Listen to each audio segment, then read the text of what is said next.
Good morning and welcome back to the morning show. Matt Sullen from the U of I is here to talk more about plasmas in our Wise Guy segment. He's showing us how plasmas work. Right. So in the first segment, we saw how the different colors can be blended to give you white or any color you want.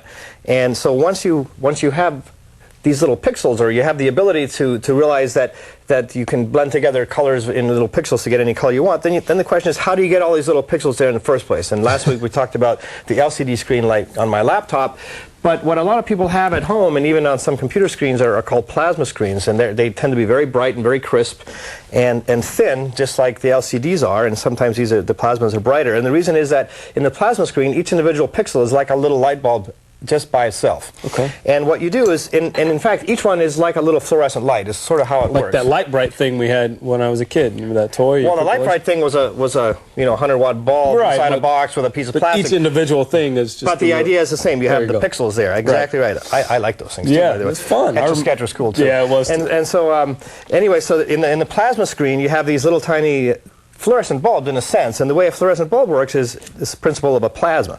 And if you have a gas, a low pressure gas, and you pass certain gases, if you pass an electric current through it, you ionize it. You rip electrons off the molecule, or the atoms or molecules, and you have basically the whole thing becomes a charged soup of electrons and ions. And this thing emits a lot of ultraviolet light, as it turns out. And the ultraviolet light, what you do is, so for a fluorescent bulb, the kind you might have in your kitchen, you have some kind of gas inside, which sometimes is mercury and sometimes is something else.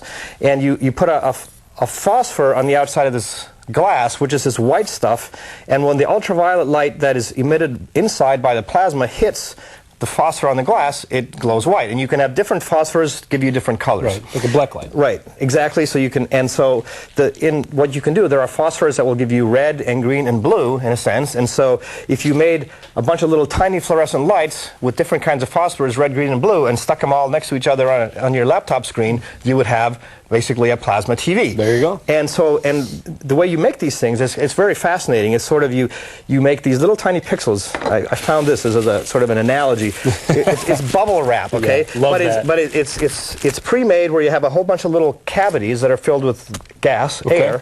So if you imagine making this thing really, really tiny, so each of these things is just a fraction of a millimeter big, filling them with krypton or neon, a gas that is easy to ionize, and then you run currents through individual ones like that, and you have the red, green, and blue phosphors. And so anyways, if we dim the lights, we have the krypton and neon here. Right. So I have a plasma ball. These are what you can buy at the mall. They're kind of cool. And I won't explain how this thing works right now, but the neat thing is that it can be used to basically, if you hold a regular fluorescent bulb near it, you see the bulb light up. And so right now you're exciting the gas inside this bulb, and you see the fluorescence when the photons hit the white outside of this thing. Like I said, the kind of gases that are often in these plasma displays are neon, and here I have a little tube with neon in it. Oh, man. And that's real pretty. If you lift that up, it's kind of this orange glow. And krypton is another gas which is popular to use, which is what's in this little tube. And so here, basically, I'm using this plasma ball that I got at the mall because it has a very high frequency voltage generator inside it. It can actually excite these the gas in these things here. So you can see, and what you have inside this thing is a plasma right now. What you have inside this ball is also a plasma, and same thing for your fluorescent lights. I feel like we should be playing some Pink Floyd in the background. Aren't we? Yeah, I can hear it. I can hear it too. All right, well, we could stay here and do this all day, but they're telling me to wrap it up in my ear, so we're going to toss a break, and we'll be right back with more on The Morning Show.